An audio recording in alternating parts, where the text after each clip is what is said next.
วัสดีครับเจฟซาเตอร์ครับผมตอนนี้อายุ28ปีฮะสิ่งที่ได้เรียนรู้ในวัย28ปีก็คือจริงๆความสุขมันอาจจะไม่ต้องตามหาก็ได้แต่ความสุขมันอาจจะเรียบง่ายกว่านั้นคือการ appreciate กับทุกๆสิ่งที่เกิดขึ้นในปัจจุบันครับ Listen to the Cloud เรื่องที่ The Cloud อยากเล่าให้คุณฟัง Coming of Age บทเรียนชีวิตของผู้คนหลากหลายและสิ่งที่พวกเขาเพิ่งได้เรียนรู้ในวัยนี้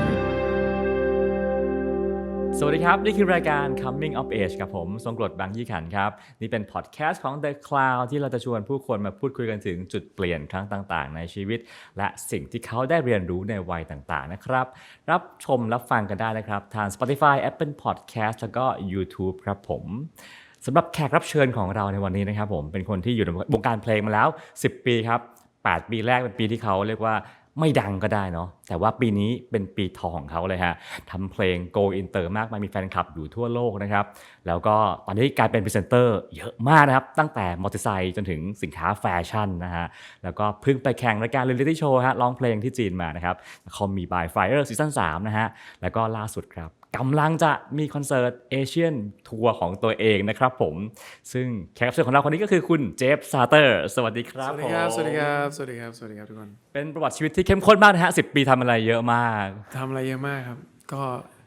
ก็ทำไปเรื่อยๆครับ โดยที่ไม่รู้ว่าวันหนึ่งมันจะเยอะขนาดนี้เหมือนกันนะครับวันนี้พี่นั่งนับอยู่เนาะเจฟน่าจะสัมภาษณ์สื่อเป็นรายที่10แล้วมั้งเนาะครับผมไม่แน่ใจผมเลิกนับไปแล้วเพราะเวลาที่เรานับเราจะเหนื่อย เห็นว่าเจฟไปไทเปมาเนาะแล้วก็เจอผู้บริหารที่วอร์เนอร์นะครับเขาก็เห็นตารางเจฟแล้วเป็นห่วงมากว่าโหงานเยอะไปเปล่าให้พักบ้างเจฟตอบเขาว่าอะไรฮะผมตอบไปว่าอะไรครับผมน่าจะตอบไปว่าผมน่าจะทำงานแบบชดเชยเวลาที่หายไปช่วง8ปีที่ผ่านมามันเวลานั้นมันหายไปยังไงฮะคือมันมีช่วงเวลาที่เราได้ออกเพลงแหละแต่ว่ามันไม่ได้มีช่วงเวลาที่เราได้ทำแบบนี้ไงได้ไปเล่นคอนเสิร์ตได้ทำแบบได้เล่นหนังหรือว่าได้มีแบบอีเวนต์กับที่เราได้ไปเจอแฟนคลับจริงๆอะไรเงี้ยเราไม่เคยมีอะไรแบบนี้มาก่อนอะไรเงี้ยเพราะฉะนั้นผมรู้สึกว่ามันคือช่วงเวลาที่8ปีมันคือช่วงเวลาบ่มเพาะนะแล้วก็ทำให้2ปีนี้มันเป็นช่วงที่เบ่งบานอะไรเงี้ยมันเป็นช่วงที่เรารู้สึกว่าเราอยากจะไปทำในส่วนที่มันไม่เคยเกิดขึ้นมาก่อนในช่วง8ปีที่มันบ่มเพาะมาให้มันเกิดในช่วงนี้เพราะฉะนั้นผมรู้สึกว่ามันจะเหนื่อยหน่อยนิดนึงอะไรเงี้ยตอนที่ไปรายการคอมเมียไฟก็จะเหนื่อยหนักหน่อยแต่ว่าช่วงนี้ผมรู้สึกว่าพอเหมือนเราเทรนตัวเองมาประมาณนึงอะไรเงี้ยมันกลายเป็นว่าเรารู้สึกว่าเราปรับตัวค่อนข้างได้แล้วเรารู้สึกว่าสนุกกับทุกอย่างที่มันเกิดขึ้นสนุกกับงานที่ทำมันก็จะรู้สึกโอเคครับ8ปีที่อยู่วงการเพลงนะฮะสุดท้ายก็เหมือนชื่อเสียงมันก็ยังไม่ค่อยมามันก็ไม่ค่อยได้เจ๊ถึงขั้นแบบเลิกแล้วเว้ยไปทำน้ำโซดาขายดีกว่ากุซี่ก็กุซี่นะฮะแล้วก็ไปจีนด้วยถึงขั้นบินไปขายที่จีนด้วยนั่นคือการทำงานที่จีนรอบแรกของเจฟแล้วมั้งฮะไปกวางโจวใช่ครับแล้วก็ครั้งนี้ไปถ่ายเรียลลิตี้เนาะเปลี่ยนรอบ2ความรู้สึกของการไปจีน2รอบเนี้ยมันต่างกันไงบ้างครั้งแรกเราไปโดยที่เราก็ผมจับพลัดจับผลูจริงผมแค่เขียนโครงการแบบเสนอแล้วก็ไปโดยที่แบบว่าเราก็คาดหวังว่าเราจะแบบทำตรงนี้เป็นอาชีพได้ไหมอะไรเงี้ยมันไปด้วยความที่งงไม่รู้อะไรเลยอะไรเงี้ยนี่คือจุดร่วมกันกับครั้งที่2ที่เราไปคือเรางงไม่รู้เรื่องไปแบบที่เขาให้ทำอะไรเราก็ลองดูอะไรเงี้ยลองแบบร้องเพลงจีน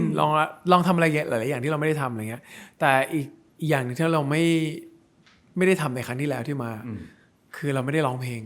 เราไม่ได้ทำสิ่งที่เรามี passion จริงๆอะไรเงี้ยนี่คือสิ่งที่ต่างกันระหว่างครั้งแรกครั้งที่2แล้วผมรู้สึกว่าครั้งนี้มันมีความสุขมากกว่าตรงที่ว่าผมได้แสดงตัวตนของผมผ่านงานเพลงไม่ว่าจะการร้องเพลงจีนปกติก็ตามอะไรเงี้ยเราก็ใส่ดีเทลในการความเป็นตัวเองลงไป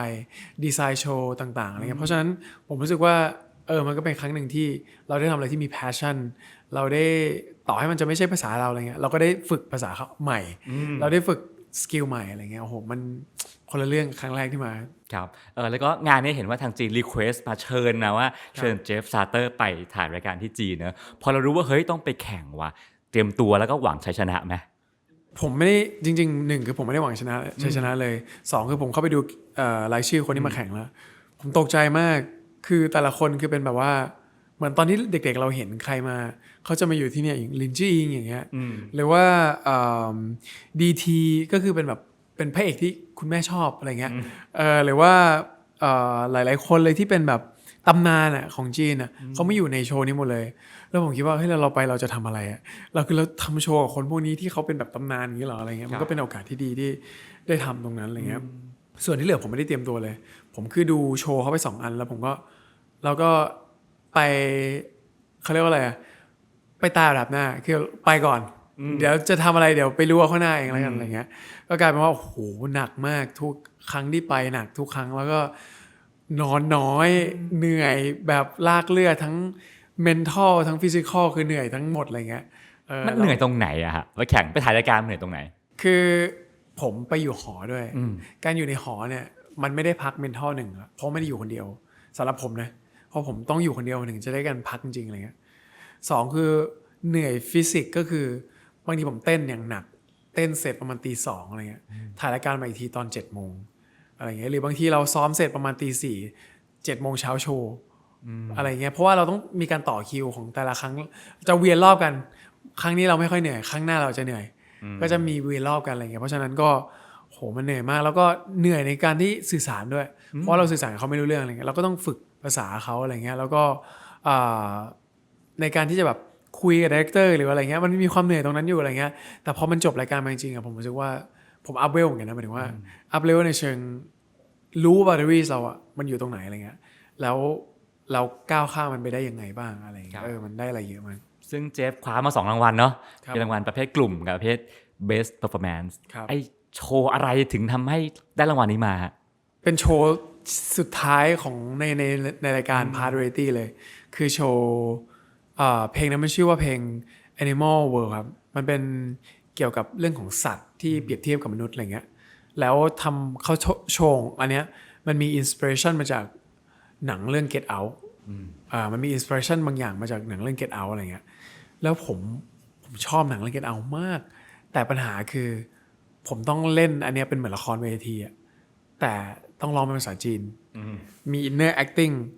คือนอกจากจะจำเนื้อเพลงในหัวเนี่ยจะต้องมีอินเนอร์ในนั้นด้วยในสายตาต้องร้องไห้และยิ้มไปด้วยในเวลาเดียวกันหรือว่าจะต้องจำบล็อกกิ้งที่เปลี่ยนทุกวันเลยเพราะว่าแบบเขาบอกว่ารู้สึกว่าพอขึ้นเวทีจริงไม่สวยมีอันนี้ทามมิ่งเยอะไปยืดไปสรุปเปลี่ยนทุกวันเลยผมจนวันสุดท้ายผมว่าโอ้โหอันนี้มันคืออะไรกันเนี่ยอะไรเงี้ยแต่ว่าสุดท้ายมันก็ทำออกมาได้แล้วก็กลายเป็น best vocal performance ของในรายการไปเลยครับผมนั่นเป็นเรื่องโชว์ที่จีนเนาะทีนี้เจฟเล่าว่าตอนช่วงที่ทำธุรกิจเองฮะเจฟเรียกว่า perfectionist มากเจฟดูเรื่อง branding เองดูเรื่องรูปลักษณ์ดูเรื่องคอนเซ็ปต์ต่างๆเองพี่ก็เลยเดาว่าการดูแลแบรนด์เจฟซาเตอร์น่าจะคิดมาแล้วประมาณนึงว่าเจฟซาเตอร์น่าจะเป็นยังไงใช่คือเหมือนมันสอนผมมากๆเลยในเชิงว่าในเชิงทุกอย่างเลยแต่เพราะตอนนั้นผมทำคนเดียวไงแล้วผมไม่มีเงินไปจ้างคนอื่น which mean คือโลโก้ดีไซน์โฟโต้ชูตวิดีโอคอนเซปต์เว็บไซต์ผมทำเองหมดเลยผมก็เลยแบบว่าพอจะเรียนรู้อะไรบางอย่างจากตรงนั้นมาอะไรเงี้ยว่าผมเชื่อว่า identity สำคัญที่สุดไม่ว่าจะเป็น product หรือว่ามนุษย์ก็ตามอะไรเงี้ยถ้าเราชัดมากเท่าไหร่ which mean คือสิ่งนั้นควรจะจำสิ่งนั้นได้มากกว่าอะไรเงี้ยตอนผมเริ่มทำศิลปินในวันแรกกับวันนี้มันก็ต่างกันเหมือนผมค่อนข้างจะรู้ direction หรือ identity ตัวเองอะชัดมากขึ้นกว่าเดิมมากๆแล้วอะไรเงี้ยแล้วก็พอมันเป็นเจฟซาเตอร์ทุกวันนี้อะไรไม่ว่าจะเป็นโลโก้อะไรเงี้ยผมก็มีส่วนเข้าไปดีไซน์ด้วยอะไรเงี้ยหรือว่าจะเป็นพวกวิชวลต่างๆของ MV ต่างๆอะไรเงี้ยเราก็เป็นคนวางมาบ้างหรือว่าบางอันก็เป็นแบบเราเขียนขึ้นมาเลยอะไรเงี้ยเพื่อให้มันออกมาเป็นเจฟซาเตอร์ทั้งหมดอะไรเงี้ยโดยที่มันไม่ได้หลุดออกไปจากนอกกรอบอะไรเงี้ยespecially ทั้งหมดมันมีการเชื่อมโยงกันด้วยไม่ว่าจะเป็นทัวร์ไม่ว่าจะเป็นอัลบั้มไม่ว่าจะเป็นเพลงต่างๆอะไรเงี้ยเพราะฉะนั้นผมไม่อยากให้มันมีอะไรที่มันหลุดไปลอยๆโดยที่มันไม่ได้มีคอนเซ็ปต์มาจากมันอะไรเงี้ยโดยที่ความเป็นเจฟซาเตอร์เพราะฉะนั้นความเป็น identity ตรงนี้มันก็จะชัดมากๆแล้วคาแรคเตอร์ของเจฟซาเตอร์ที่วางเอาไว้เป็นนักร้องประเภทไหนอยู่ตรงไหนของในวงการปัญหาคือผมไม่ได้วางมันไว้เลย คือผมเชื่อว่าในฐานะศิลปินน่ะสิ่งที่เกิดจากเราอ่ะที่มันเป็นงานที่มันออกมาจากเรางานพวกนั้นจะไปวาง direction ให้เราอีกทีนึงงานพวกนั้นมันจะทำให้ภาพเราชัดขึ้นแล้วเราจะรู้ตัวจากงานพวกนี้แหละว่าสรุปแล้วอ่ะเราชอบอะไรมันยิ่งพอเห็นงานตัวเองประมาณซิงเกิล 3 ซิงเกิล 4เริ่มเห็นแล้วว่าอ๋อเราชอบอะไรอย่างเงี้ย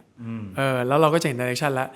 มูดโทนมันออกมาโดยที่เราไม่ได้ตั้งใจด้วยซ้ำว่าเราจะบอกว่าเฮ้ยผมขอโทนแบบดาร์กหน่อยแต่ว่ามันเป็นสิ่งที่เราชอบไงเราอยากให้มันเป็นแบบนี้ปรากฏว่ากลายเป็น direction ที่ เกี่ยวเนื่องกันหมดเลยมีความคอนเนคกันในเชิงสีในเชิงภาพต่างๆอะไรเงี้ยก็เลยผมรู้สึกว่าอันนี้เป็นจุดที่สำคัญมากๆในการที่เราอาจจะถ้าเราไม่รู้ว่าเราจะไปทางไหนในเชิง direction เราวางสมมุติเราวางมาเลยว่าเจฟซัตเตอร์ต้องเป็นคาแรคเตอร์อย่างนี้อย่างนี้ตอนแรกมีครับวางว่าแบบนี้แต่ไม่ใช่ผมวางจะแบบทีมช่วยกันวางอะไรเงี้ยกลายเป็นว่าผมลืมมันนั้นไปแล้วตอนทำเพลงให้ผลงานมันลีดเราดีกว่าแล้วเราจะรู้เองว่าเราเป็นคนแบบไหนแล้วการแต่งกายสไตล์ endogenous เนี่ยตั้งใจไหมไม่ครับผมชอบเลย ผมตอนแรกผมยังไม่รู้ซ้ำเลยว่ามันเรียกว่าอะไรคือเราเสพความเป็น J-Rock มาแบบอย่างพวก X Japan อะไรเงี้ยที่เมื่อก่อนเขาแต่งเป็นผู้หญิงหรือว่าบิโอชิกิโอ้โหมันเท่มากเลยประทับใจมากแล้วยังมีวงอื่นๆที่แบบออกมาฟิลนี้อีกผมรู้สึกว่าเฮ้ยมันเบรกแฟชั่นที่เราเคยรู้จักการทาเล็บทาตาหรืออะไรเงี้ยผมเคยทำสมัยเรียนโดนล้อไงก็เลยมาทำตอนนี้ ก็เลยแบบรู้สึกว่าตอนนี้ไม่แคร์แล้วก็ทำไปอะไรเงี้ยเอาที่มีความสุขอะไรเงี้ยผมไม่ได้แคร์ว่าคนอื่นจะมองผมว่าเป็นไงแต่ว่าผมแค่มีความสุขในการทำตรงนี้แล้วผมว่านั่นเป็นส่วนหนึ่งที่ทำให้เจฟซัตเตอร์มันมีคาแรคเตอร์ที่ชัดขึ้นมาด้วยเพราะว่าคือผมอยากแต่งอะไรผมก็แต่งอะไรแล้วก็กลายเป็นหนึ่งในนักร้องที่ถูกเชิญไปทำงานกับแบรนด์แฟชั่นเยอะมากหรือล่าสุดจากวาเลนติโน่เนาะอะไรทำให้เจฟซัตเตอร์กลายเป็นเนื้อหอมในหมู่วงการแฟชั่นฮะเรียกว่าเนื้อหอม เอาว่าผมรู้สึกว่าน่าจะเป็นคือผมเชื่อว่าทุกแบรนด์แฟชั่นเขามองหาสิ่งที่เป็น identity คือที่มันมีการเชื่อมโยงกับเซนส์ของสิ่งที่เขาอยากจะเล่าเพราะว่าทุกเสื้อผ้าทุกคอลเลกชันมันมีสิ่งที่เขาอยากจะเล่าอยู่เขาหาคนที่เป็น deliver สิ่งเหล่านั้นออกมาผ่านเสื้อผ้าผ่านการแต่งกายของเราถ้าคนนี้ใส่เสื้อผ้าเรารู้สึกว่านี่คือภาพที่เราอยากเห็นเราอยากให้คนนั้นมาแต่งตัวแบบนั้นดีกว่าอะไรเงี้ยผมว่าด้วยความที่กลิ่นอายงานเพลงหรือว่าสไตล์งานทำงานต่างๆอะไรเงี้ยมันไม่ใช่ว่าทุกแบรนด์จะมาบอกว่าเจฟซัตเตอร์เหมาะกับแบรนด์เราเนี่ยจะมีแบรนด์ที่มีกลิ่นอายคล้ายๆกันมาเจอกันแล้วทำงานด้วยกันอย่างเงี้ยผมว่าด้วยความที่เรามาเจอกันตรงกลางด้วย identity เขาชัด identity เราชัดมาเจอกันแล้วบอก message ที่แบรนด์อยากให้บอกมันก็เลยเกิดเป็นว่ามันมีแบรนด์ที่หลายๆคนที่แบบมีกลิ่นอายเดียวกันเข้ามาอะไรอย่างเงี้ยครับผมทีนี้คุยเรื่องวงการเพลง8ปีแรกกันบ้างฮะคือถ้าณวันนี้เจฟมองย้อนกลับไปเนาะอะไรคือความแตกต่างระหว่างงานเพลง8ปีแรกกับงานเพลงปัจจุบันทำไมมันถึงไม่ดังเท่าวันนี้ผมว่าสิ่งที่มันขาดหายไปมันคือเรื่อง identity นี่แหละมันยังไม่ชัดเพราะว่าเราเปลี่ยนโปรดิวเซอร์ไปเรื่อยๆอยู่หลายค่ายด้วยอยู่หลายค่ายด้วยผมแบบมันไม่ได้มีมาจากเราแบบเกิน 50% ด้วยซ้ำส่วนมากมันจะเป็นสิ่งที่ดิวถูกดีไซน์มาให้เรามากกว่าที่เราจะดีไซน์ออกไปเพราะฉะนั้นผมก็เลยรู้สึกว่าตรงนี้มันไม่คมมันไม่ชัดสักทีว่าสุดท้ายเราอยากเป็นอะไรเงี้ยพอเรางงตัวเองคนฟังก็งงเหมือนกันแต่เพลงเพราะนะใช่ไหมแต่เพลงมันโอเคเพลงมันโอเคเพลงมันคือเพลงมันทำหน้าที่ของมันได้ดีแต่ว่ามันแค่ยังไม่ใช่ตัวเราหมด 100% เท่านั้นเองอะไรเงี้ยซึ่งช่วงนั้นเราก็ยังหาตัวเองไม่เจอด้วยซ้ำเหมือนกันอะไรเงี้ยผมว่า8ปีที่ผ่านมามันคือการเดินไปแล้วก็หาว่าจริงๆแล้วตัวเราอยู่ตรงไหนมากกว่าอะไรเงี้ยมันก็เลยผมว่ามันก็เป็นบันไดก้าวหนึ่งเหมือนกันที่ทำให้เรารู้ว่าเราอยากโปรดิวเพลงเองอะไรเงี้ยแล้วการที่คนจำเพลงได้จำนักร้องไม่ได้มันเจ็บปวดไหมผมว่ามันไม่เชิงเจ็บปวดนะครับแต่ว่าคือผมในฐานะศิลปินแค่งานมันออกไปแล้วมันสามารถไปช่วยใครบางคนได้หรือว่ามันไปช่วยเหมือนคนที่เขาฟังอยู่หรือเขาดูซีรีส์หรือดูอะไรอยู่อย่างเงี้ยมันตอบโจทย์ในฐานะศิลปินแล้วอะไรเงี้ยมันไม่ได้เจ็บปวดตรงนั้นแต่ว่าสิ่งที่ผมอยากให้เกิดขึ้นจริงคือผมอยากเล่นคอนเสิร์ตแล้วผมอยากไปเจอผู้คนอันนั้นถ้าสมมุติว่าเขาไม่ได้รู้จักเราอะไรเงี้ยมาเจอกันที่คอนเสิร์ตก็ได้มาเจอกันที่เฟสติวัลก็ได้เราจะได้รู้จักกันอันนั้นเป็นสิ่งที่ต่อให้ไม่รู้จักกันให้เรามาเจอกันก็ได้อะไรเงี้ยซึ่งก็ได้เจอคนใช่ได้คอนเสิร์ตแล้วก็มีคนดูอยู่ประมาณครั้งแรกครับครั้งแรกประมาณ3คนใช่แต่ว่าครั้งแรกประมาณ3คนก็คือพ่อแม่ผมเอง แล้วคนดูห่างๆไม่รู้ใครเขาก็อาจจะบอกให้นึงเองเป็นใครอะไรอย่างนี้แต่ว่าคือผมรู้สึกว่าการที่เขาไม่รู้จักเรามันก็ไม่ได้เปิดโอกาสให้เราได้มีคอนเสิร์ตด้วยไงเพราะฉะนั้นผมว่าที่มันไปด้วยกันอย่างเงี้ยมันผมว่าโอเคพูดเรื่องความดาร์กเนาะอะไรทำให้หลงไหลความดาร์กผมไม่ได้หลงไหลความดาร์กแต่รู้สึกว่าความดาร์กมัน attract มา attract ผมเข้าไปหาอะไรเงี้ยตั้งแต่เด็กผมจะเป็นคนที่ชอบอ่านการ์ตูนสยองขวัญมากแบบจำได้ว่าหนังสือการ์ตูนชุดแรกที่แม่ซื้อให้จะเป็นเรื่องชั่วโมงเรียนพิศวงตอนนี้ไม่รู้ยังมีขายหรือเปล่าแต่ว่ามี12-13เล่มจบผมจำไม่ได้ มันเป็นเรื่องสั้นสยองขวัญที่รวมๆกันคล้ายๆของจุนจิโต้เนี่ย ครับ แล้วเป็นแบบอะไรที่เรา mind blow มากแล้วรู้สึกมีความสุขทุกครั้งที่อ่านอะไรเงี้ยดูอ่านเสร็จก็หาที่เป็นสยองขวัญมาอ่านต่ออีกอะไรเงี้ยแบบหลายเรื่องมากๆที่เกี่ยวกับตอนนี้ แม่ก็ชอบแม่ก็หาซื้อมาหาซื้อมาแบบบางเรื่องแบบโหดมากอะไรเงี้ยเกี่ยวกับแบบแม่มดหรืออะไรเงี้ยก็ซื้อมาต้องรอดอะไรเงี้ยแล้วเราก็เริ่มหลังจากนั้นเราเริ่มติดการอ่านหนังสือการ์ตูนก็ทุกครั้งที่ไปเรียนคาราเต้ทุกวันอาทิตย์ก็จะแบบไปซื้อหนังสือการ์ตูนกลับมาอ่านที่บ้านอะไรเงี้ยอาทิตย์ละ4 เล่มอาทิตย์ละ4 เล่มอาทิตย์ละ4 เล่มตลอดอะไรเงี้ยจนแบบว่าเรากลายเป็นว่าเหมือนติดความเป็นกลิ่นอายของความเป็นดาร์กหรือกลิ่นของมวลตรงเนี้ยที่มันมีความซับซ้อนความดีฟความอะไรบางอย่างอะไรเงี้ยมาอยู่ในตัวเราโดยที่เราไม่รู้ตัวอะไรเงี้ยแล้วมันออกมาทางผลงานเพลงผลงานแสดงตลอดเวลาโดยที่เราไม่รู้ตัวอะไรเงี้ยผมรู้สึกว่าก็มันคือการเป็นตัวเราแหละมันคือสิ่งที่เราเสพมาแหละมันก็เลยเป็นเช่นนั้นแหละ เพราะฉะนั้นเมื่อมีซีรีส์ดักๆเสนอมากินพอสรับ ผม เล่น ผมก็เลยชอบเลย ทีนี้เรื่องนี้มันเปลี่ยนชีวิตเจฟไปยังไงบ้าง จริงๆมันเปลี่ยนในหลายเชิงมากๆคือทำให้เราได้มีคนรู้จักมากขึ้น เพราะว่าในเวลาเดียวกันที่เราเล่นซีรีส์กินพอสเนี่ยไม่ใช่แค่เขารู้จักเราในฐานะแอคเตอร์เท่านั้นเขารู้จักเราในฐานะศิลปินด้วย เพราะว่าเรามีโอกาสได้ทำเพลงที่ออกมาพร้อมกัน แล้วมันเหมือนได้โชว์ทั้งสองด้านของเราอะโชว์ด้านที่เป็นอาร์ติสที่เป็นแอคเตอร์กับโชว์ด้านที่เป็นซิงเกอร์อะไรเงี้ยต้องขอบคุณพี่ปอนที่เป็นเจ้าของเพลงข่าวที่เขาให้โอกาสเราได้ทำตรงนั้นจริงแล้วก็ โอ้มันเป็นอะไรที่แบบเกินฝันนะแล้วทำให้ใครหลายๆคนรู้จักผมจากเพลงนั้นแค่เธอหรือว่าซีรีส์กินพอสอะไรเงี้ย แล้วยิ่งไปกว่ารู้จักคือได้ไปทัวร์กับซีรีส์เนาะ ครับ ไปหลาย ๆประเทศแล้วก็ได้ร้องเพลง ครับ ต่อหน้าแฟน ๆ แล้วก็มีแฟนคลับแบบชูป้าย ความรู้สึกที่มีแฟนคลับมาดูแล้วเว้ยมันเป็นไงฮะ จริงๆผมครั้งแรกผมจำได้ว่าผมตื่นเต้นมากแบบยังจำโมเมนต์แรกได้ที่ Impact Arena แล้วม่านมันเปิดอะแล้วทุกคนกรีดอะแต่ทุกคนกรีดผมรู้สึกลมมันตีเข้าหน้า แต่ทุกคนคงไม่ได้กรีดลมแรงขนาดนั้นแต่ว่ามันมีอะไรบางอย่างที่มันมวนอะไรบางอย่างที่มันตีเข้าหน้า แล้วผมรู้สึกว่าโหเรากำลังจะเล่นคอนเสิร์ตที่ Impact Arena ตอนนั้นมันเป็นความฝันเหมือนกันนะที่เราได้เล่น Impact Arena อะไรเงี้ยเราได้เล่นตรงนั้น โดยที่ทุกคนเขามาดูพวกเราเล่นเหรอวะ แล้วเขามาดูแล้วเราต้องทำยังไง มันมีความคำถามเยอะไปหมด มันมีความกดดันผมจำได้รอบแรกที่เล่นที่ Impact ผมร้องไม่ดีเลย ผมร้องอะไรไม่รู้ ตื่นเต้นเหรอฮะ ตื่นเต้นมาก ผมตื่นเต้นมาก แล้วแบบผมรู้สึกว่าร้องไม่ดีเลยอะไรเงี้ย แล้วก็แต่เหมือนพอเราได้ทำสิ่งนี้ไปเรื่อยๆ เราได้ทัวร์เมืองนี้เมืองนั้นเมืองนี้ มันกลายเป็นว่าเราได้ฝึกตัวเองในการที่เราจะแบบ control state หรือว่าอะไรต่างๆ control ความตื่นเต้นอะไรต่างๆ ให้มันหายไปอะไรเงี้ยกลายเป็น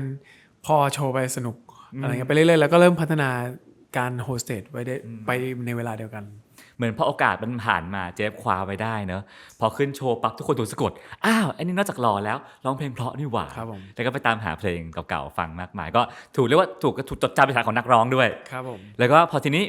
ชื่อเสียงเริ่มมาแล้วทำเพลงใหม่ออกมา เพลงนี้ก็จะเป็นเดิมพันนะว่าเอาเว้ยฉันกับฐานแฟนคลับที่กว้างขึ้นจะรอดไม่รอดเป็นนั่นคือไฮเวย์ จริงๆอะไฮเวย์มาออกมาช่วงใกล้ๆกันนะผมมันไม่ได้ไกลกันมากอะแต่ไฮเวย์น่าจะออกมาก่อน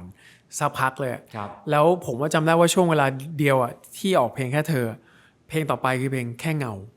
แล้วมันชื่อแค่เหมือนกันผมก็เลยจำได้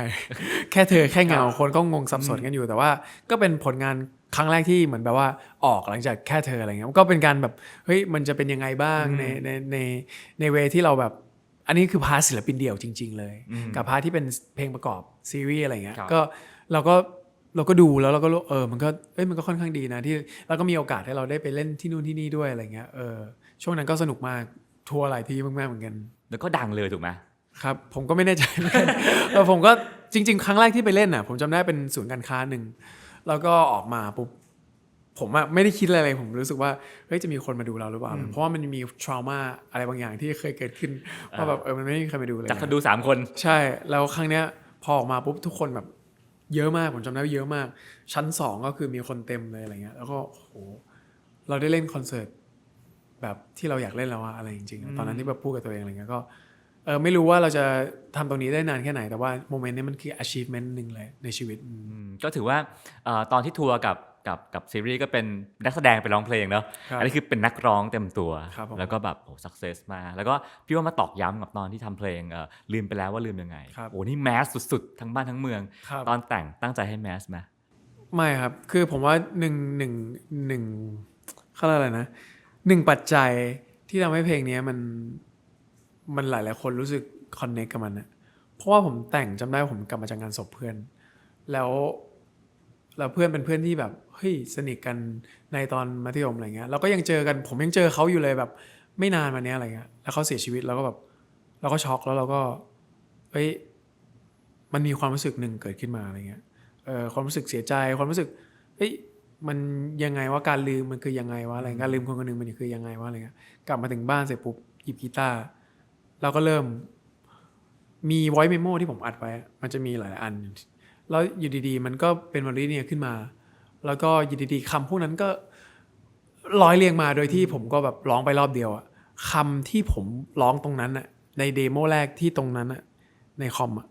มันเป็นคำเดียวกันกับคำที่มันเป็น finish product เลย มันการเดียวกันเดะเลย ผมไม่ได้เปลี่ยนอะไรมันเลย เหมือนมันเป็นสิ่งที่ออกมาจากใจเราจริงๆมันก็เลยกลายเป็นว่ามันคอนเนคกับคน แล้ววันนั้นที่เพลงมัน100 ล้านวิวมันเป็นยังไงบ้าง คือ10 ล้านผมก็ตกใจแล้วฮะ 10 ล้านผมก็โอ้โหเรามีเพลง10 ล้านวิวด้วยเหรอครับเนี่ยแล้ววันหนึ่งตอนนั้นผมจำได้ว่าแค่เธอเป็นเพลงที่คนฟังเยอะมากที่สุดประมาณ40-50 ล้านวิวประมาณนี้แล้ววันหนึ่งมันเซอร์พาสตรงนั้นไปได้อะไรเงี้ยมันก็มันก็น่าประทับใจแต่ส่วนหนึ่งผมรู้สึกว่าเราก็ต้องทิ้งตรงนี้เหมือนกันทิ้งเรื่องยอดวิวไปเพราะว่ามันเป็นเขาเรียกอะไรเป็นอิฐที่จะบล็อกเราไม่ให้ไปต่อเหมือนกันเราต้องทิ้งความสำเร็จตรงนั้นไปด้วยในเวลาที่กันชื่นชมมันก็ทิ้งมันด้วยแล้วเราจะได้ไปต่อโดยที่แบบพอเราสนใจเรื่องยอดวิวมากเราจะสูญเสียตัวตนไปแต่เพราะว่าเราไม่ได้สูญเสียตัวตนไปเราเลยสร้างผลงานที่มีคนชื่นชอบได้มากเพราะฉะนั้นเราต้องกลับไปสู่จุดที่เราเป็นเราเสมออะไรเงี้ย ตอนทำเพลงแต่ละเพลงมาเสนอค่ายที่วอร์เนอร์ฮะคิดเรื่องความดังไหม ไม่ได้คิดเลยครับผมจำได้ตอนนั้นร้องเพลงคอมเมดี้เนี่ยแหละในห้องเนี่ยใกล้ๆตรงเนี้ยร้องให้เขาฟัง แล้วก็ไม่ได้คิดว่าจะเป็นยังไงแล้วผมก็ทำเดโมมาเยอะประมาณ3เพลงไม่ได้ใช้สักเพลง แล้วก็ไม่ได้คิดเลยว่าแบบวันหนึ่งจะมาโปรดิวเพลงเองเพราะเพลงแรกผมไม่ได้โปรดิวเองผมเขียนเนื้อเมโลดี้เล็กน้อยๆอะไรเงี้ยแต่สุดท้ายแล้วเหมือนแบบว่าจิตใจข้างในอ่ะมันอยากจะเอ็กซ์เพรสอะไรบางอย่างมันก็เลยกลายมาว่าเริ่มทำเองทั้งหมดเหมือนกัน ครับเมื่อกี้คุยกับพี่ราฟวอร์เนอร์นะครับว่าเพลงของเจฟถ้ามองในสายตาของชาวโลกมองเข้ามานะเห็นความพิเศษอะไรบ้างนะพี่ราฟบอกว่าอย่างหนึ่งคือมีความเป็นไทยอยู่ในนั้นอยู่ในเมโลดี้ซึ่งมันไม่เหมือนเคป๊อปทำให้เพลงเนี้ยพออยู่ในเวทีโลกแล้วอ่ะมันถูกจดจำว่าเป็นทีป๊อปหรือเป็นมีความเป็นไทยอยู่สิ่งนั้นตั้งใจปะ ผมมีความเชื่อว่าทุกประเทศมีเสน่ห์ของตัวเองอย่างผมฟังเกนโตเงี้ยฟิลิปปินส์โหโคตรเท่เลยมีความเป็นแบบความเกนโตความที่เขาแบบฝ่าฟันอะไรมาอะไรเงี้ยความฟิลิปปินส์ป๊อปพีป๊อปอะไรเงี้ยความเคป๊อปอะไรเงี้ยผมชอบมากหนึ่งในอินสปิเรชันหลายๆอย่างก็คือมาจากเคป๊อป BTS Stray Kids whatever อะไรเงี้ยผมเนี่ยรู้สึกว่าเราต้องมีซาวของตัวเองซาวที่เป็นเราอะโดยที่มันเกิดมาจากอะไรซาวที่เป็นเรามันเกิดมาจากสิ่งที่เราฟังมาตอนเด็กๆไงแม่บ้านผมชอบเปิดเพลงหมอลำเนี่ยวันนี้ตอนเช้าเปิดอยู่เลยแต่ว่า คือแบบผมชอบเพลงลูกทุ่งบ้างผมฟังบ้างมันมีกลิ่นอายที่มันหาที่ไหนไม่ได้แล้วนะนอกจากประเทศไทยแล้วมันเกิดมากับผมเกิดมากับมันอะไรเงี้ยผมเลยรู้สึกว่าถ้าเราเอาซาวที่เราเกิดมาอยู่กับมันมาตลอดอะแล้วมาผสมกับความเป็นโมเดิร์นความเป็นมิวสิกอะไรก็แล้วแต่นี่คือสิ่งใหม่ที่จะไม่หาไม่ได้จากที่ไหนละนอกจากตรงเนี้ยผมก็เลยพยายามใส่ความตรงนั้นเข้ามาโดยที่เบลนด์อินไม่ให้มันรู้สึกว่าโอ๊ยไทยแบบไทยแบบขนานแท้อะไรเงี้ยมันไม่มีความไทยที่มันแบบในแบบของเราอะไรเงี้ยไทยทุกคนก็จะมีแบบไทยในแบบของตัวเองนี่คือไทยในแบบของเราเพราะฉะนั้นผมอยากให้ตรงนี้มันเป็นเอกลักษณ์หนึ่งที่นอกจากจะบอกกับผลงานของคนทั้งโลกว่าในซาวแบบเจฟซาเตอร์มันเป็นแบบนี้ไม่ได้บอกด้วยนะว่ามันคือความเป็นไทยแต่มันคือซาวที่เป็นแบบนี้นี่คือสิ่งที่เราชอบเพราะจะมีตัวอย่างไหมอย่างเช่นในเดิมๆนอกจากเสียงพินแล้วนะมีอะไรที่มันมีความเป็นไทยอยู่ในนั้นถ้าให้พูดอาจจะไม่ค่อยมีใครสังเกตแต่มันคือท่อนพรีฮุกที่ร้องว่าเคยทรมานแต่ฉันเริ่มเดินช้ามันคือเพนทาโทนิกสเกลที่ใช้ในดนตรีไทยนี่แหละครับ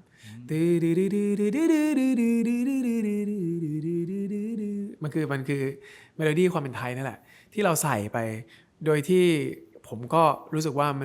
มันง่ายมันเข้าใจมันดึงถึง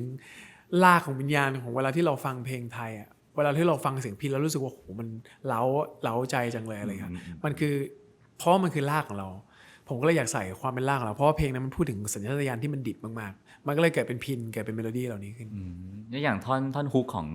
ดึมๆอะฮะ ครับ ที่มันเป็นเสียงทำอะฮะทำไมถึงเป็นดึม ผมรู้สึกว่าไม่มีคำไหนที่จะไปเหมาะกับตรงนั้นอีกแล้วอะไรเงี้ย ๆแปลว่าตอนที่แต่งเดโมขึ้นมาก็ทำไป ผมตลกมากผมเล่นกีตาร์อยู่แล้วผมก็เฮ้ยดีนะเนี่ยเล่นแล้วดีนะเนี่ยทำไมเราไม่ลองมาทำเอาตรงเนี้ยมาทำก่อน ผมก็ลองแค่ดื่มผมก็ทำดนตรีแค่เฉพาะฮุกแค่เบสกับเสียง แล้วก็ตัดแบบพยายามทำเวิร์บลงพยายามแอดจัสต่างๆจนออกมาเป็นฮุกอันเนี้ยแล้วรู้สึกโอ้โหโคตรเท่เลย ชอบมากอะไรเงี้ยก็เลยแบบจากอันนั้นอ่ะค่อยแต่งว่าสุดท้ายแล้วฮึมดึมอะไรเงี้ยมันจะไปผูกกับเรื่องอะไรได้บ้างมันก็เลยกลายเป็นผูกถึงเรื่องการที่แบบดนตรีมันดูดักๆอะเนาะอยากจะให้พูดถึงเรื่องสัญชาตญาณดิบที่แบบเราเจ็บปวดกับมันมากๆจนเรารู้สึกว่าเราก็แค่ enjoy กับความเจ็บปวดก็แค่ทำเพลงดึมๆอะไรเงี้ยไปกับความเจ็บปวดก็พออะไรเงี้ยแล้วก็ใส่เอลิเมนต์ต่างๆความเป็นไทยอะไรต่างๆเข้ามา ครับเผื่อคนยังไม่เคยฟังช่วยขอสักท่อนได้ไหมฮะดึม ได้ครับท่อน ๆท่อนฮุกเลยฮะ ทำตาดทำต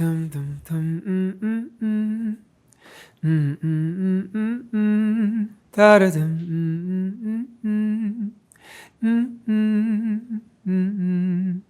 ครับผม ถ้าใส่เนื้อก็จะไม่เท่ขนาดนี้ ใช่คือแล้วตอนอัดก็คือยากมากเพราะมันต้องหา exactly feeling ตรงนั้นอะที่มัน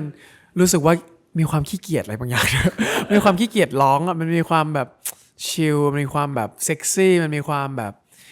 I don't give a damn อะตรงนั้นด้วยอะไรเงี้ยคือมันต้องหาบาลานซ์ตรงนั้นให้ดีผมอัดตรงเนี้ยนานมากสรุปแล้วเหมือนผมจะใช้เทคแรกๆเลยครับผม โหจะเป็นท่อนที่เท่มากๆจริงๆฮะครับ ทีนี้ทำเพลงก็ทำเพลงดื่มๆภาษาไทยออกมาเนาะสักพักหรืออย่างเพลงเฟดเพลงลืมแล้วลืมยังไงเฮ้ยสักพักทำเพลงเวอร์ชันภาษาอังกฤษ ครับ เพลงแปลงแปลเป็นภาษาอังกฤษนะฮะนี่คือตั้งใจจะ go inter ป่ะ คือผมไม่เชิงตั้งใจโกอินเตอร์แต่ว่าอยากจะเสิร์ฟออเดียนซ์ที่เขาฟังภาษาไทยไม่ออกแล้วให้เขาได้แบบรู้สึกถึงอะไรที่เขาฟังแล้วฟังออกเลยทันที ไม่จำเป็นต้องไปแปลอีกทีนึงอะไรเงี้ยแล้วเป็นเมโลดี้เดิมกับเพลงเราอะไรเงี้ยก็เลยเกิดเป็นเพลง English version ขึ้นมา ซึ่ง English version เนี่ยมันก็จะมีความหมายที่ต่างไปด้วยจากเวอร์ชันปกติอะไรเงี้ยก็จะเป็นเรื่องเส้นเรื่องที่ต่างออกไปจากปกติ เพราะฉะนั้นผมก็รู้สึกว่ามันได้เหมือนแบบทำอะไรให้กับแฟนคลับที่เขาไม่ใช่เป็นแฟนคลับชาวไทยอะไรเงี้ยได้ฟังในเวอร์ชันที่เขาอาจจะฟังรู้เรื่องเลยอะไรเงี้ยแต่ส่วนมากจริงๆแฟนคลับต่างๆก็ชอบเวอร์ชันไทยเวลาไปเขาก็ร้องเวอร์ชันไทยให้ฟังอะไรเงี้ยก็จะมีบางเพลงที่เขาแบบชอบเวอร์ชันภาษาอังกฤษอะไรแล้วแต่คนอะไรเงี้ยผมว่าอย่างน้อยมันก็ได้เสิร์ฟในออเดียนที่มันต่างออกไป แต่พี่ว่าข้อดีข้อนึงคือเวลาไปทัวร์ต่างประเทศมันร้องอังกฤษได้เลยเนาะ ใช่ คนก็จะเก็ตว่า แต่คนก็อยากให้ร้องให้ไทย ได้เห็นว่าแฟนคลับร้องภาษาไทยได้ด้วย ใช่ ฮะนั่นเป็นเรื่องเพลงเนาะทีนี้ความฝันของเจฟอย่างหนึ่งคือ อยากทัวร์คอนเสิร์ตต่างประเทศทำไมถึงอยากทัวร์คอนเสิร์ตต่างประเทศ ผมมีความรู้สึกอย่างหนึ่งคือดนตรีมันคือเรื่องของผู้คนมันคือเรื่องของการคอนเนคชันมันคือเรื่อง relationship อะไรเงี้ยเพราะฉะนั้นการที่เราได้ไปทัวร์คือเราได้ไปเจอเขาจริงผมมีความคิดเนี้ยขึ้นมาว่าอยากทำเวิลด์ทัวร์แต่ตอนแรกยังไม่เห็นภาพหรอกนะว่า impact ของการที่เราได้ไปเจอแฟนคลับอยู่ที่ซีกโลกหนึ่งมันจะขนาดไหนจนผมได้ไปบราซิลผมได้ไปเจอพวกเขาเต็มแล้วรู้สึกว่าโหมัน feeling มันแบบสุดๆเลยเนาะอะไรเงี้ยการได้ร้องเพลงกับพวกเขาการได้โชว์กับพวกเขาอะไรเงี้ยที่เขาไม่เคยเห็นหน้าเรามาก่อนอะไรเงี้ยเราได้เห็น energy ที่เขาส่งมาที่แบบฉันไม่ได้เจอเธอมาเลยฉันไม่เคยเจอมาก่อนแต่ฉันฟังเพลงเธออยู่นะแล้วฉันมาคอนเสิร์ตเนี้ยเพื่อมาร้องเพลงกับเธอในช่วงเวลาแค่2 ชั่วโมงเนี่ยฉันอยากใช้เวลาร่วมกับเธอแล้วมันก็เลยกลายเป็นความโอ้โหมัน inspiration มากก็เลยอยากจะทำเวิร์ทัวร์แบบ passion มันออกมามากๆอะไรเงี้ย ซึ่งคนบราซิลก็พูดโปรตุเกสเป็นหลักเนาะใช่ครับผมก็มีโอกาสได้ร้องเพลงภาษาโปรตุเกสด้วยใช่ก็ฝึกไปแต่ผมไม่รู้ว่าผมร้องถูกหรือเปล่า แต่ว่าก็คิดว่าฝึกได้ดีที่สุดเท่าที่ร้องได้ ซึ่งพี่ว่าเซอร์ไพรส์นะคือมันห่างจากเราครึ่งโลกนะฮะแบบไทยกับบราซิลห่างกันแบบครึ่งโลกแล้วก็ไปถึงปั๊บแล้วก็แบบเฮ้ยเป็นกลุ่มแฟนที่เราก็ไม่เคยเห็นเขาก็ไม่เคยเห็นเราแล้วก็ร้องเพลงเดียวกันได้ใช่ครับก็ทำให้อยากไปทัวร์ต่อแล้วก็ความฝันเป็นจริงครึ่งหนึ่งแล้วคือได้มีเอเชียนทัวร์จะไปที่ไหนบ้างฮะก็มี6เมืองที่เป็น6เมืองหลักๆก็จะมีจาการ์ตานะครับผมก็จะมีฮ่องกงมีไทเปนะครับผมมีแบงคอกมีสิงคโปร์แล้วก็มีมะนิลาครับผมมะนิลาแล้วมันจะเป็นทัวร์ที่ ที่มีอะไรพิเศษให้แฟนๆบ้างจริงทัวร์นี้ความพิเศษของมันคือมันออกมาพร้อมอัลบั้มคอนเซปต์มันร้อยเรียงกันมากับอัลบั้มซึ่งเป็นอัลบั้มในรอบ10 ปีนั่นแหละอัลบั้มแรกของผมซึ่งมันออกมาพร้อมกันในเอเชียทัวร์เพราะฉะนั้นการที่เราได้ไปดาวเสาร์มาแล้วใน Live on Saturn มันพูดถึงอดีตเราจะได้เห็นเพลงไม่กล้าบอกชัดเพลงที่เคยร้องมาตอนอดีตมาจนถึงปัจจุบันว่าเราได้ผ่านอะไรเราได้เห็นความเป็นคินพอสผ่านเพลงแค่เธอความอะไรเงี้ยที่มันเป็นเรื่องของอดีตจนมาถึงปัจจุบันต่อไปมันคือการนั่งรถไฟหรือว่ากระสวยอากาศหมายเลข 8อันเนี้ยไปสู่อนาคตหรือว่าสิ่งที่เราไม่เคยรู้อนาคตคือสิ่งที่เราไม่รู้อวกาศก็คือสิ่งที่เราไม่รู้ด้วยซ้ำว่าถ้าเรามองไปในอวกาศด้านขวาของเราที่เป็นหน้าต่างเราจะเห็นอะไรตรงนั้นนั่นคือความรู้สึกที่ผมอยากให้คนดูนั่งไปแล้วก็ไม่รู้ว่าตัวเองจะเห็นอะไรในหน้าต่างนั่นคืองานทัวร์คอนเสิร์ตที่กำลังจะเกิดขึ้นนะและกรุงเทพเล่นที่ UOB Live ครับครับผมก็ที่ใหม่เอี่ยมเลยนะฮะกลางเมืองเลยทีเดียวใช่เพราะว่าจริงๆที่เราเลือกที่เนี่ยเพราะว่าจริงๆหนึ่งคือเรื่องระบบเสียงด้วยแล้วก็ผมรู้สึกว่ามันมีอะคูสติกอะไรบางอย่างที่การทำให้คอนเสิร์ตของเรามันแบบมันเหมาะสมที่จะทำที่นี่อะไรเงี้ยครับชีวิตเจฟในวัย28เป็นไงบ้างฮะก็ตื่นเต้นดีครับมีเรื่องให้เราจัดการรับมือทุกวันคือมันในฐานะที่ตอนนี้ผมอยู่ในฐานะที่ไม่ใช่แค่เป็นศิลปินด้วยผมมีบริษัทของตัวเองมันมีสตูดิโอออนเซอร์เทิร์นอะไรเงี้ยแล้วก็มีคนที่เราทำงานกับเราอะไรเงี้ยมีพนักงานที่เราต้องเลี้ยงชีพผมรู้สึกว่าต้องเลี้ยงด้วยผมรู้สึกว่าเราไม่ได้เหมือนแบบตัวเปล่าๆอะไรเงี้ยเรามีความรับผิดชอบเรามีสิ่งที่เราต้องเทคแคร์พวกเขาอะไรเงี้ยที่เขาทำงานอย่างหนักในทุกครั้งที่เราทำงานอะไรเงี้ยไม่ว่าจะเป็นของ Studio on Saturn เองพนักงานเองหรือว่าทีมที่เป็นพาร์ทเนอร์เราอย่าง Warner Music อะไรเงี้ยเพราะเขาทำงานอย่างหนักมากที่จะทำให้คอนเสิร์ตนี้มันเกิดขึ้นอะไรเงี้ยในวัย28ก็ถือว่าผมเคยฝันว่าอยากจะทำงานตรงเนี้ยโดยที่แบบมีบริษัทของตัวเองมีอะไรเงี้ยแล้ววันนึงมันเกิดมาโดยที่ผมไม่รู้ตัวนะว่าอยู่ดีๆมันมาแล้วอะไรเงี้ยมันก็เลยกลายเป็นความท้าทายในเชิงคนที่ต้องบริหารบริษัทด้วยแล้วก็การที่เป็นอาร์ติสต์ด้วยในการทำงานของตัวเองด้วยอะไรเงี้ยครับเป็นศิลปินยุคนี้บางคนเขาก็ว่าง่ายนะเพราะว่ามี YouTube มีช่องทางตัวเองทำเพลงเองได้ง่ายๆความยากของการเป็นศิลปินยุคนี้คืออะไรผมว่านั่นแหละสิ่งที่เราได้พูดกันมาก่อนคือเรื่องยอดวิวนั่นแหละคือเราจะสูญเสียตัวตนไปได้ง่ายจากสิ่งที่ถ้าสมมุติเรารู้สึกว่าเพลงนี้ยอดวิวเยอะจังเลยเราไปทำตามแบบนี้ดีกว่าเนี่ยส่วนสูญเสียตัวตนของเราไปได้ง่ายเพราะฉะนั้นเราต้องรักษาความเป็นตัวตนของเราไว้เพราะว่ายิ่งเราสามารถปล่อยเพลงเองได้ทุกคนสามารถปล่อยเพลงเองได้มันมีศิลปินหน้าใหม่ขึ้นมาเยอะมากใหม่ได้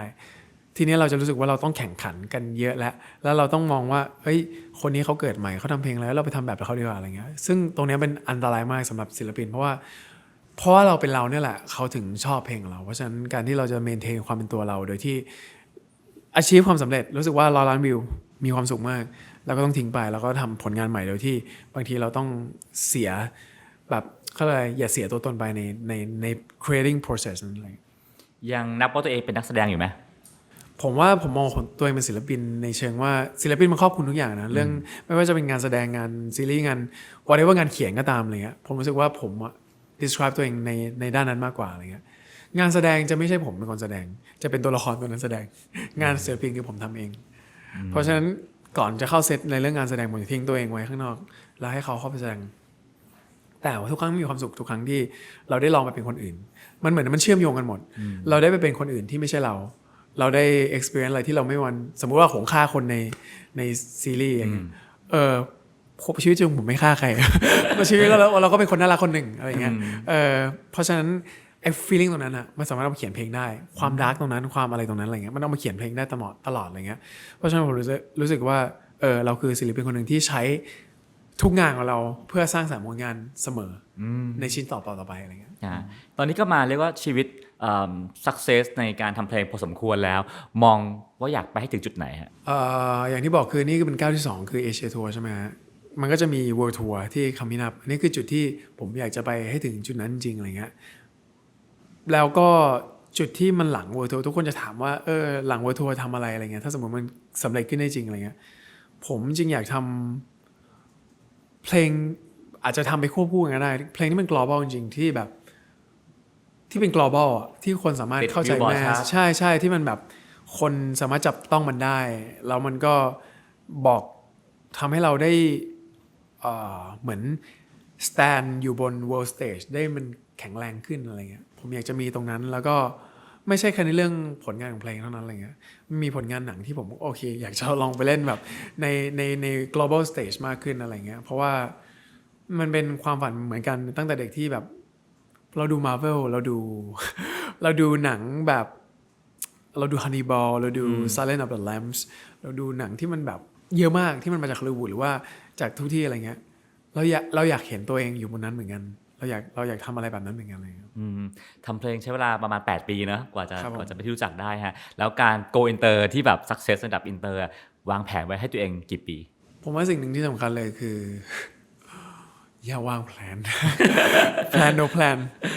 plan no plan ผมว่า work ที่สุดสำหรับตัวผมมัน ครับ คือวิธีการแต่ละวิธีการเหมาะกับคนแต่ละคน นี่คือวิธีการที่เหมาะสำหรับผม คือบางทีเราแพลนคร่าวๆได้ แต่ถ้าสมมติว่าแพลนว่าปีนี้จะต้องตรงนี้ตรงนั้นอะไรเงี้ย ผมว่าไม่ work เอาเป็นว่าตอนนี้เรารู้สึกว่าอยากทำอะไรเรารีบทำก่อน เพราะว่าสมมติว่าเราแพลนใช่ไหมผมก็จะรอไปให้ถึงแพลนแล้วผมค่อยทำแต่ถ้าสมมติว่ามันต้องทำแล้วตอนนี้อิโมชันมันมาตอนนี้แล้ว ก็ต้องทำตอนนี้แล้วปล่อยตอนนี้เลย สมมติว่า global track ที่บอกอยากทำในอนาคตผมอยากทำตอนนี้ผมก็ทำเลยอะไรเงี้ยอย่าไปฟิกว่าตัวเองต้องทำอะไรเวลาไหน แต่ว่ามีแผนคร่าวๆได้ มันเหมือนกับพล็อตนิยายอะเราวางตอนกลางกับตอนท้าย แต่ระหว่างทางอะอย่าไปฟิกว่ามันต้องเป็นยังไง เพราะว่าตอนที่ระหว่างเขียนเราอาจจะมีได้ magic moment อะไรมาใหม่ๆทำให้เส้นเรื่องมันสนุกกว่าที่เป็นก็เป็นได้ เจฟเป็นคนที่อ่านหนังสือเยอะเนาะแล้วก็เขียนหนังสือด้วยอ่านหนังสือก่อนอ่านหนังสือแนวไหน ผมส่วนมากอ่านประวัติศาสตร์อะไรเงี้ยปรัชญาบ้างอะไรเงี้ยส่วนมากแล้วก็อ่านนิย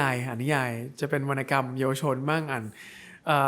ส่วนพวกแบบที่เป็นไลท์โนเวลอ่ะผมชอบดูเป็นอนิเมะมากกว่าแต่ว่าก็จะมีบางครั้งที่แบบอ่านนิยายที่เป็นแปลมาบ้างอะไรเงี้ยแต่หนักๆข้าวจะเป็นเรื่องประวัติศาสตร์มากกว่าผมเคยเอามูซาชิฉบับท่าพระจันทร์ไปนั่งอ่านในห้องเรียน ครับ เพราะว่าผมไม่อยากเรียน ผมอยากอ่านนิยายตรงนี้ เล่มเท่านี้ ใช่ แล้วผมอ่านจบ 2-3 รอบ ผมอ่านจบประมาณ3 รอบด้วย เพราะว่ามันเป็นนิยายที่สืบเนื่องมันเป็นเรื่องของมุซาชิมินาโมโตะมุซาชิเนาะวากาบอลที่เป็นการ์ตูนมันเนื่องกันแล้วไม่จบอะเขียนไม่จบสักที ใช่ที่ก็รอเล่มจ เขีย บ นไม่จบสักทีผมก็มานั่งอ่านเลยมานั่งอ่านมันจบไงในนิยายมันจบอะไรเงี้ยมาอ่านจบไป3 รอบแล้วคือผมแค่รู้สึกว่าบางทีในห้องเรียนไม่ตอบโจทย์ทั้งหมดมันอาจจะมีบางอย่างที่เราอยากรู้อะแต่ว่ามันไม่ใช่สิ่งที่เขาสอนอยู่ก็เป็นไปได้อะไรเงี้ยในตอนนั้นที่ผมรู้สึก เขียนบล็อกด้วยเรื่องประวัติศาสตร์เขียนเกี่ยวกับอะไรประวัติศาสตร์ ผมจะเขียนหยิบยกเรื่องที่แบบผมชอบอะอย่างเช่นนักไวโอลินคนหนึ่งที่คนบอกเขาว่าเขาทำสัญญาปีศาจอะไรเงี้ยจริงๆแล้วทำไมเขาถึงแบบเล่นเก่งขนาดนั้นแล้วทำไมเขาถึงมีจุดจบที่น่าเศร้าหรืออะไรเงี้ยก็จะมาเขียนแล้วก็เขียนในแง่มุมผมเองนะเขียนไปตรงท้ายด้วยอะไรเงี้ยไม่ได้เขียนแค่ประวัติเขาเขียนในแง่ว่าเราคิดยังไงในเรื่องนี้เราได้อะไรจากเรื่องนี้แล้วก็สิ่งที่ผมตกตะกอนมาหลังจากรู้จักเรื่องนี้คืออะไรเงี้ยบางทีก็ทำเป็นกึ่งพอดแคสต์แต่ว่าจะเป็นพอดแคสต์ที่เล่าเรื่องมีภาพประกอบอะไรเงี้ยแล้วก็ไม่มีครั้งหนึ่งที่เราทำแล้วเกี่ยวกับเรื่องฆ่าตัวตายบ้างเรื่องเกี่ยวกับอะไรพวกเนี้ยซึ่งเป็นเรื่องเซนซิทีฟมากปรากฏว่ามันไปช่วยใครบางคนที่เขาอินบ็อกเข้ามาบอกเฮ้ยเขากำลังคิดไม่ดีอยู่เลยเขากำลังจะทำอะไรเงี้ยขอบคุณที่คีย์ผ่านนี้มันผ่านหน้าฟีดเขาอะไรเงี้ยทำให้เขาได้ดูแล้วเขาก็รู้สึกดีขึ้นหรือว่าบางงานกลายเป็นสื่อการสอนของมหาลัยที่แบบมจุฬาหรืออะไรสักอย่างอะไรเงี้ยที่เขาขอไปเปิดในห้องอะไรเงี้ยก็น่าภูมิใจอะไรเงี้ย บล็อกมีคนอ่านคนตามเยอะมากเห็นว่าจะแสน ประมาณแสนครับแสนครับ ก็แต่ไม่ยอมเปิดเผยว่าชื่ออะไร พวกเราเลยเข้าไปอ่านไม่ได้ทำไมถึงไม่เปิดเผยตัวครับ คือผมว่าบางทีมันเป็นประเด็นที่เซนซิทีฟมากบางจุดอะไรเงี้ยผมไม่ได้อยากให้มันมาจำกัดว่าผมต้องเขียนอะไรแบบไหนอะไรเงี้ยเพราะว่าคำวิจารณ์มันมีอยู่แล้วแหละแต่ว่าอยากให้มันฉีกออกจากกันอะไรเงี้ยวิจารณ์ก็วิจารณ์ผมในฐานะคนนั้นที่เป็นนักเขียนอะไรเงี้ยมันแยกกันอยู่อะไรเงี้ยเราจะได้มีอิสระในการเขียนด้วยแล้วก็จริงๆผมว่าเชื่อแหละว่าคุณวันเสาร์หรือแฟนคลับผมบางคนเขารู้แล้วแหละว่าผมเขียนเพจไหนเขาเก่งมากเพจสื่อมันไม่ยากเท่าไหร่แต่เขาก็เลือกที่จะไม่บอกกันอะไรเงี้ยซึ่งมันก็เป็นแบบความน่ารักตรงนั้นครับผมมาถึงคำถามสุดท้ายแล้วนะฮะก็เป็นนักเขียนด้วยเป็นนักสนใจเรื่องประวัติศาสตร์ด้วยสมมุติว่าต้องเขียนประวัติของเจฟซาเตอร์คิดว่าจะเล่าเรื่องตันนี่ยังไงฮะยังไม่ถึงเวลาเล่านะ แต่ว่าคือมันก็คือผมก็จะเล่าในทุกแง่มุมอ่ะมันไม่ได้มีแง่ที่มันสดใสอย่างเดียวมันมีแง่ที่คือผมเชื่อว่าชีวิตมนุษย์ทุกคนอ่ะมันคือหนังเรื่องหนึ่งเราเป็นตัวละครหลักในชีวิตเราและเป็นตัวประกอบในเรื่องคนอื่นเพราะฉะนั้นอ่ะ มันมีเรื่องให้เล่ามากมายเพราะว่าหนังไบโอฟรีต่างๆเราเห็นอยู่แล้วว่าชีวิตเราบางทีมันยิ่งกว่านิยายนะมันยิ่งกว่าหนังอีกนะอะไรเงี้ยเพราะฉะนั้นถ้าจะให้นิยามก็คือผมว่าผมจะเล่าถึงเรื่องของผู้ชายคนหนึ่งที่มันหัวรั้นมากๆที่มันแบบว่าไม่อยากได้ความช่วยเหลือจากใครอยากทำแต่ก็ทำไม่ได้ก็แบบทุลักทุเลมากๆอะไรเงี้ยจนวันหนึ่งอ่ะแบบ passion มันกลับมาเรียก